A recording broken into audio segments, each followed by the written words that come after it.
Boa noite, Clarice. Bem-vindo ao Café com Cinema, aquele momento meu e seu em que nós falamos sobre o cinema, sobre a sétima arte.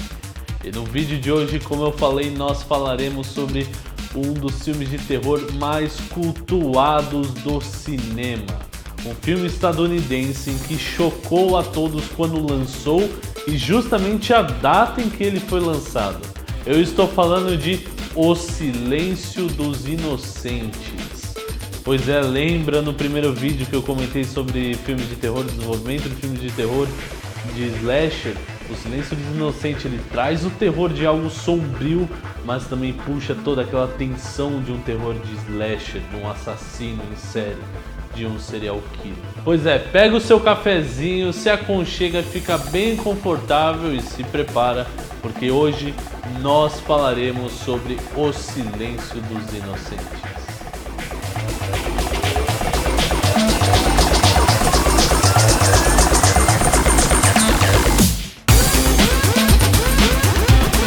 O Silêncio dos Inocentes, ele faz parte de uma série de livros e filmes que foi escrito por Thomas Harris, os livros no caso, e que foram cultuados no mundo inteiro. O livro conta a história de um assassino, um serial killer chamado Hannibal Lecter.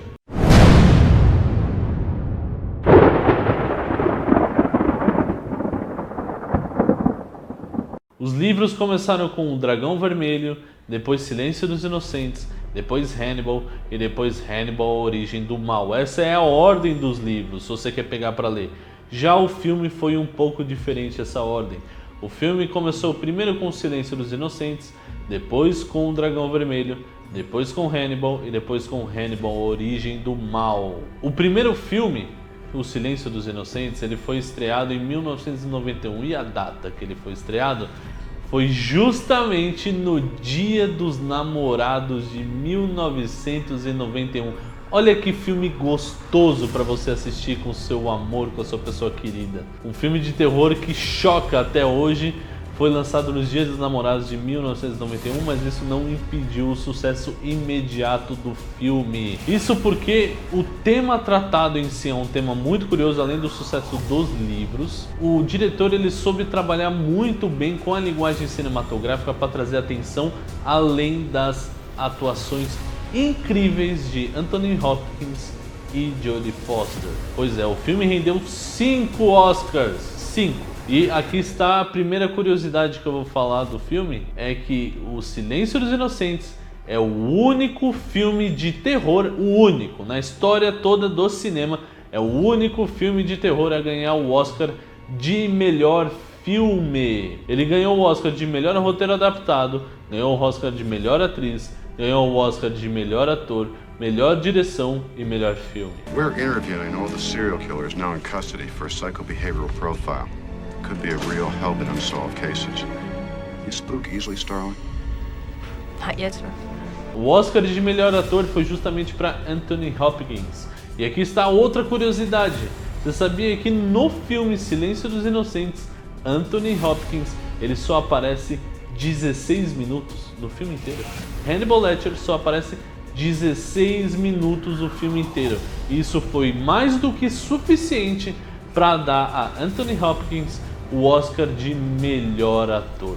Mas antes de se produzir e fazer o longa-metragem O Silêncio dos Inocentes de 1991, houve uma tentativa em 1986 de se fazer o mesmo filme, Silêncio dos Inocentes, mas que não rendeu nada de bilheteria. O filme foi um fracasso total na bilheteria. Se eu não me engano, ele chegou a 17 milhões de dólares de bilheteria. O diretor e quem detinha os direitos do personagem, né, do Hannibal Lecter, do filme de 1986, eles deram de graça esses direitos para a produtora que fez o filme em 1991. Ou seja, eles puderam usar a imagem do Hannibal, usar a história do jeito que for, de graça, porque eles simplesmente deram, porque foi um fracasso o primeiro filme. Eles deram achando tipo, se o meu filme não rolou, esse aí então nem vai adiantar. O Silêncio dos Inocentes rendeu aos estúdios, às produtoras, 275 milhões de dólares. Olha a diferença, um rendeu 17 milhões, esse aí foi 275 milhões de dólares.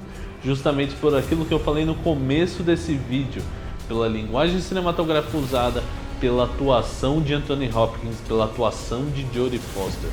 Tudo ali foi muito bem construído para passar a gente uma ideia de terror e, pasmem, né, um terror real. Porque o Hannibal Lecter não é um espírito, não é um demônio que pode ter pessoas que acreditam, não. Ele é um ser humano. Ele é um ser humano assim como eu, assim como você que está assistindo, espero, né? Não sei se você é um ET, sei lá, mas enfim. É um ser humano, uma pessoa comum, com muitas aspas nesse comum, que, né, é um assassino, um serial killer. Por se tratar de um serial killer, vocês sabiam que a relação entre Hannibal Lecter e Clarice foi inspirada na relação entre Ted Bundy e o professor de criminologia da Universidade de Washington, Keppel. Ted Bundy, para quem não conhece, é um serial killer monstruoso dos Estados Unidos, em que fez várias e diversas vítimas pelo país. Era um cara muito bem articulado, sabia conversar com as pessoas e esse era uma das principais armas que ele usava para atrair as suas vítimas. Ele era uma pessoa que, se eu olhava, você não suspeitava dele. Ele tinha uma boa aparência, uma boa pinta, sabia conversar bem com as pessoas. Inclusive, em um dos julgamentos de Ted Bundy, ele falou que não precisava de advogados e ele se autodefendeu. Pois é, se você está interessado mais na história de Ted Bundy, há um documentário na Netflix incrível, assim como tem um filme também do Zac Efron, mas o filme eu não recomendo. O documentário ele é melhor. O documentário ele conta bem mais detalhado toda a história do Ted Bundy. Ah, Gabriel, mas e aí, o Silêncio dos Inocentes, qual que é essa inspiração? Justamente como no filme, Hannibal Lecter ajuda a Clarice a desvendar alguns casos, né? Aquela conversa entre os dois, inclusive uma curiosidade bem rápida ali. Quando eles estão conversando através do espelho, ali Clarice está com o Hannibal conversando ali perto. Há uma cena em que o Hannibal era para falar para a câmera, porque a câmera ela vai fazendo um movimento assim, ela vai mexendo de um lado para o outro, e era para o Hannibal ficar olhando aqui para a câmera e seguindo e conversando com a câmera. O ator, o Anthony Hopkins, ele não entendeu dessa forma, ele entendeu que era para dar um ar de sério, de autoridade para o assunto, e isso ajudou completamente a atuação, porque você assiste aquilo, você vê e fala, meu, o Hannibal ele sabe o que está falando, o personagem, né, pela atuação do Anthony Hopkins, e também você sente um medo absurdo dele, né, por mais que você fale, cara, é um velhinho que tá ali, não é um velhinho não, seria um killer muito maldoso, muito mal que tá ali, então você sente medo, isso é interessante. Mas, voltando à curiosidade que eu tinha citado, assim como Hannibal Lecter ajudou Clarice em alguns casos para resolver, na vida real mesmo, Ted Bundy ajudou a criminologia da Universidade de Washington, Keppel, a resolver crimes e casos de Green River. Apesar de Ted Bundy ter sido executado na cadeira elétrica em 1986, o caso de Green River, que ele estava ajudando a universidade, só foi resolvido em 2001. Outra curiosidade interessante é que quando Anthony Hopkins foi escolhido para o papel de Hannibal Lecter, a primeira vez que ele leu o nome O Silêncio dos Inocentes, ele imaginou que era um filme infantil. Olha isso, ele imaginou que Silêncio dos Inocentes fosse um filme infantil e ele aceitou. Ele falou, vamos lá, vamos fazer. E Anthony Hopkins, ele tinha feito um filme chamado O Homem-Elefante, um filme incrível, inclusive, um filme maravilhoso. Recomendo vocês assistirem. E ele foi escolhido para o papel de Anthony Hopkins por causa do papel dele no Homem-Elefante, que ele fez o Dr. Travis. E quando ele leu o roteiro, ele chegou pro diretor do Silêncio dos Inocentes e falou, meu, mas peraí, você me escolheu baseado no meu papel em um Homem-Elefante? Só que o Dr. Travis, ele era um homem bom, né? E o diretor falou as seguintes palavras para ele: Hannibal Lecter também é um homem bom, ele só está preso em uma mente insana. E foi isso que caracterizou o personagem que nós conhecemos e estranhamente amamos. Essa ideia de que ele é um homem bom, ele se preocupa com a Clarice, com quem ele está conversando, mas a mente dele é tão insana, tão maluca, tão psicopática, né? Faz ele ser o personagem que ele é. E Anthony Hopkins soube trabalhar isso perfeitamente no papel. Uma outra curiosidade sobre o papel de Hannibal é que antes de Anthony Hopkins ser escalado para fazer o Hannibal, eles tinham pensado em Sean Connery para fazer o filme. Porém, Sean Connery recusou por se tratar de um tema muito sombrio. Continuando rapidinho na construção do personagem de Hannibal Lecter, Anthony Hopkins, ele disse que três personagens ajudaram ele a construir a personalidade de Hannibal Lecter. Pasmem, um é uma pessoa super inteligente, outra é uma figura pública, uma musa incrível, e a outra é uma inteligência artificial. Ele juntou as personalidades de Truman Capote, sabe quem é Truman Capote? Um jornalista incrível, fantástico. Tem filmes sobre eles, tem um livro que ele escreveu que é fantástico, onde ele conversa com dois assassinos de uma família inteira na prisão e faz um retrato sobre eles, sobre as entrevistas e tal. É um livro muito interessante, chama A Sangue Frio, do Truman Capote. Então, o Anthony Hopkins pegou a personalidade dele, do Truman Capote, pegou a personalidade também de Katharine Hepburn, uma musa fantástica, incrível, e a inteligência artificial que ele pegou é a inteligência artificial do meu filme favorito, e quando eu falo favorito, é o meu filme favorito de todos. Esse daí, nos outros vídeos eu costumo falar, esse tá num dos meus filmes favoritos, não sei o que e tal, não, mas o filme que eu vou falar aqui agora, esse é o meu favorito, pra mim não tem nenhum superior a ele, eu acho incrível, perfeito, fantástico esse filme. Estou falando de 2001, Uma Odisseia no Espaço. E a inteligência artificial que o ator Anthony Hopkins se inspirou é em HAL, de 2001. Justamente porque HAL ele é super inteligente, ele tá ali para ajudar os protagonistas do filme e tudo mais, né? Só que quando ele vê que a missão tem chance de falhar a missão por erros humanos, ele mata a tripulação inteira. É isso que eu falo da mistura entre um homem bom e um homem mau de Hannibal Lecter. Que ele é um homem bom na pessoa, mas ele é frio, calculista, e na mente insana dele faz ele ser mau.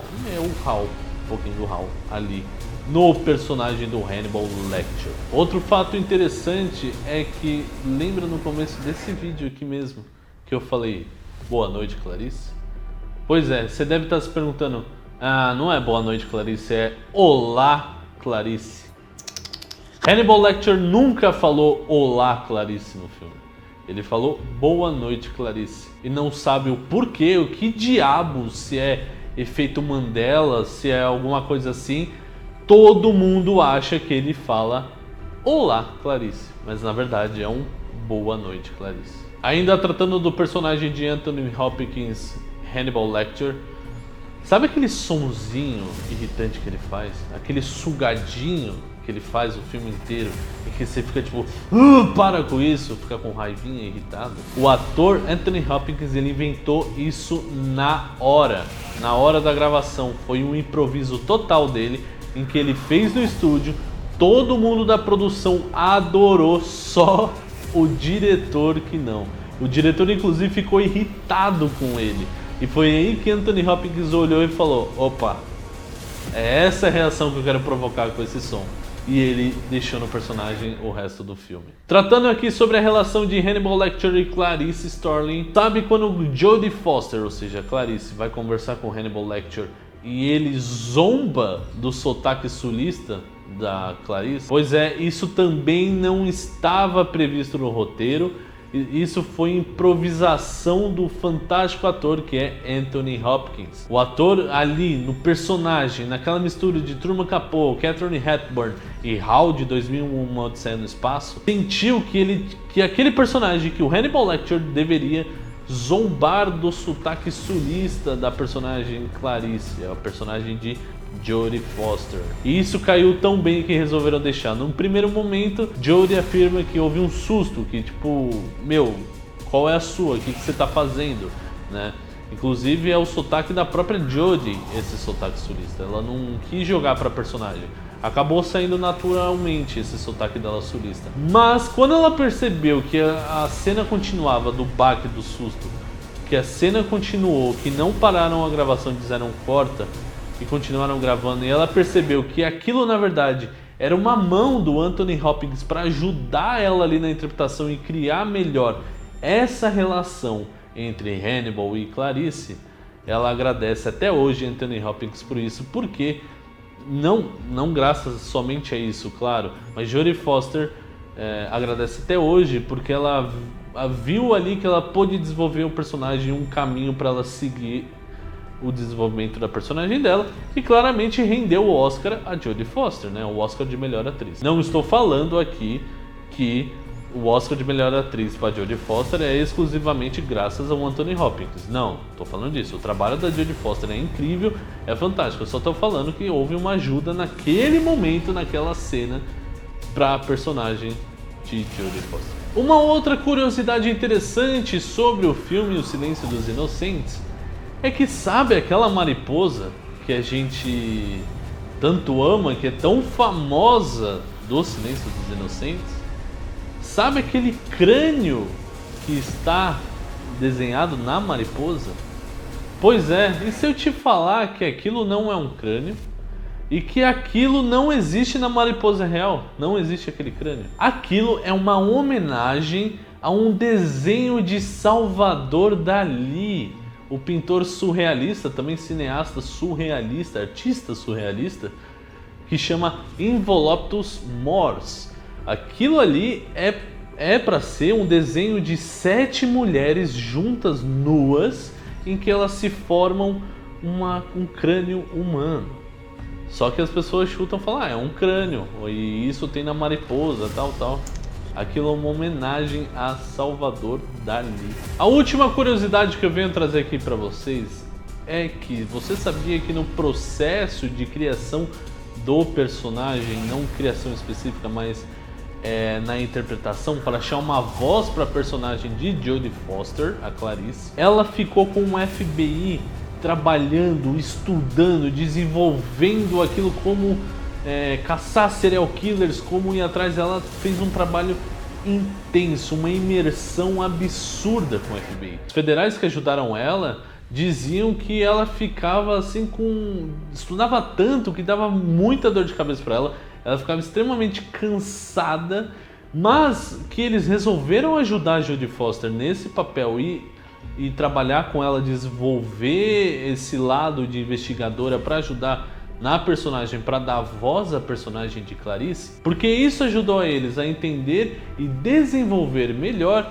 um modo em que eles trazem mais recrutas para o FBI femininas, mulheres, porque até aquela época tinha muito mais homens no FBI do que mulheres. E Jodie Foster, no seu trabalho para dar voz à personagem de Clarice, foi muito importante para o desenvolvimento disso, de trazer mais mulheres para dentro do próprio FBI real. Isso foi tão importante para ajudar o FBI a trazer criminais e recrutas e ajudantes femininas pro FBI. E outro fato curioso aqui é que Jodie Foster, ela estava com medo de fazer uma atuação e que parecesse que o FBI fosse inocente. Não acredito que inocente seja a palavra certa, mas que fosse bobo, idiota, sabe?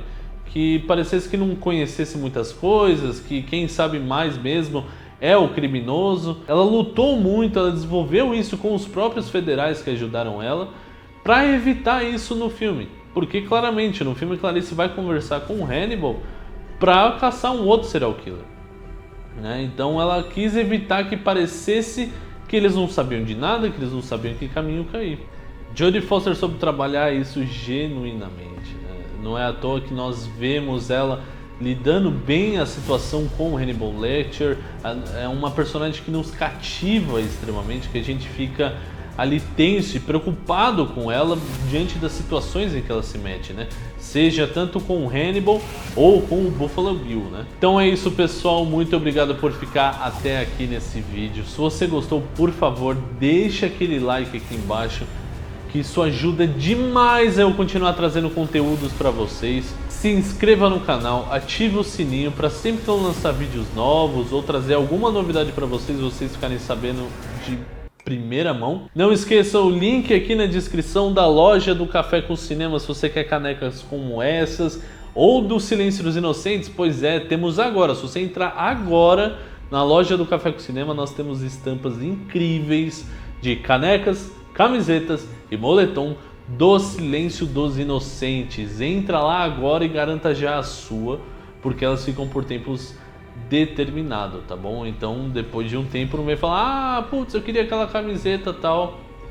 Passou, né? Daí você faz o quê? Daí você pede um outro vídeo de Silêncio dos Inocentes, eu vou lá, faço o vídeo, aí quando eu fizer o vídeo vai sair estampas novas. Muito obrigado, é sempre um prazer fazer esse vídeo pra vocês. Espero que vocês tenham aproveitado os dias dos namorados. Comenta aqui se você assistiu o Silêncio dos Inocentes nos dias dos namorados, se você assistiu um filme de amor, de romance, como foi meus outros vídeos que eu estava falando sobre, ou se você não assistiu, se você foi curtir, se você saiu pra jantar e tudo mais. Muito obrigado e até a próxima.